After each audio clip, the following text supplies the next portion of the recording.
اهدى يا صاحي كي تستريح وبث الدعاء۔ اللہ رب العزت نے انسان کے لیے علم حاصل کرنے کے بہت سے ذرائع پیدا کیے ہیں، جیسے کہ حواس خمسہ ہے، بھئی انسان آنکھ سے دیکھ سکتا ہے، کان سے سن سکتا ہے اور ناک سے سونگھ سکتا ہے، ہاتھ سے چھو سکتا ہے، تو بندے کو پتہ چل جاتا ہے کہ بھئی یہ کیا چیز ہے، سنتا ہے تو اس کے بارے میں معلوم ہو جاتا ہے۔ تو اس طرح علم حاصل کرنے کے اللہ رب العزت نے مختلف ذرائع پیدا کیے ہیں۔ حواس خمسہ بھی ایک علم حاصل کرنے کے ذرائع ہیں، لیکن جتنے بھی ذرائع ہیں وہ انلیمیٹڈ نہیں ہیں، لا محدود نہیں ہیں، ان کی ایک حد ہوتی ہے، اس حد کے بعد وہ ذرائع ختم ہو جاتے ہیں۔ جیسے کہ اب ہم نے جو ہے کسی کو چھوا یا کسی کو دیکھا یا کسی چیز کو ہم نے سونگھا تو اس کی ایک حد ہوتی ہے، وہاں سے آگے جو ہے حواس خمسہ سے علم حاصل کرنا ممکن نہیں ہوتا۔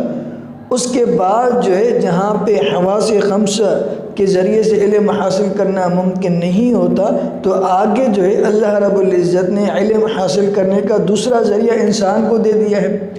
وہ ذریعہ جو ہے وہ عقل ہے، پھر عقل کے ذریعے جو ہے انسان علم حاصل کرتا ہے۔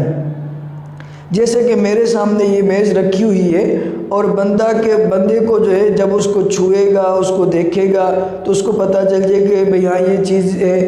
لیکن یہاں سے آگے جو ہے یہ ایک خوبصورت ڈیزائن کیسے بنی، اس کو کیسے بنایا گیا، اس کے ذریعے اس چیز کو حاصل کرنے کے لیے ہمیں اس علم کو حاصل کرنے کے لیے ہمیں عقل کی ضرورت پڑے گی، اور عقل ہمیں بتائے گا کہ بھئی یہ ایک لکڑی تھی اور اس لکڑی کو تراش کر جو ہے انہوں نے ایک ٹیبل بنا لیا ہے، ایک بڑھئی نے جو ہے اس سے کام کیا اور اس کو خوبصورت ڈیزائن دے دیے۔ تو ایک جگہ پہ جو ہے حواس خمسہ کی لمٹ ہوتی ہے، اس کے بعد حواس خمسہ کام نہیں کرتے، ان کے ذریعے سے علم حاصل نہیں کیا جا سکتا۔ پھر آگے جو اسٹیج آتا ہے وہ عقل کا ہوتا ہے، پھر بندہ عقل کے ذریعے علم حاصل کرتا ہے، لیکن عقل کی بھی ایک لمٹ ہوتی ہے۔ پھر عقل کی جب ایک لمٹ ہوتی ہے تو تمام تر چیزیں، تمام تر علم جو ہے عقل کے ذریعے حاصل نہیں ہوتا۔ پھر اللہ رب العزت نے انسانوں کے لیے رسولوں کا، پیغمبروں کا، آسمانی کتابوں کے ذریعے تعلیم دینے کا جو ہے وحی الہی کے ذریعے انسان کو تعلیم دینا چاہا، علم دینا چاہا، لیکن ہوتا کیا ہے کہ لوگ جو ہے وحی الہی اور عقل کے مقابلے میں جو ہے ایک ریس لگاتے ہیں، دوڑ لگاتے ہیں، جہاں ان کو جو ہے شریعت کی بات نظر آتی ہے، اللہ کے کلام کی بات نظر آتی ہے، دین کی بات نظر آتی ہے، تو وہ وہاں پہ اپنا عقل کے گھوڑے دوڑاتے ہیں۔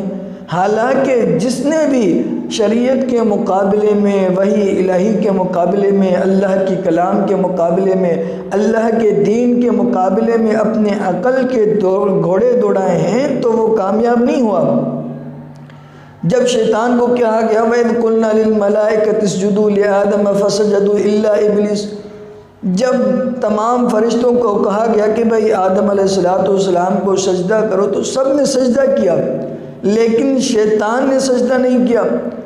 اس کی وجہ یہ تھی کہ شیطان نے اپنے عقل کے گھوڑے دوڑائے اور کہنے لگا میں آگ سے بنا ہوا ہوں، یہ مٹی سے بنی ہوئی، مٹی سے بنا ہوا انسان ہے، مٹی تو پاؤں کے تلے آتی ہے، میں ہوا میں چھولے مارتی ہوئی چیز ہوں۔ تو جب اس نے اللہ کے حکم کو، وحی الہی کو جھٹلایا اور اپنے عقل کے گھوڑے دوڑائے تو اللہ رب العزت نے اس کو جو ہے خارج کر دیا اور نکال دیا اور لعین قرار دیا اس کو، قیامت کی صبح تک اس پر لعنت برستی رہے گی۔ تو جس کسی نے بھی عقل کے وحی الہی کے مقابلے میں عقل کے گھوڑے دوڑائے تو وہ کامیاب نہیں ہوا۔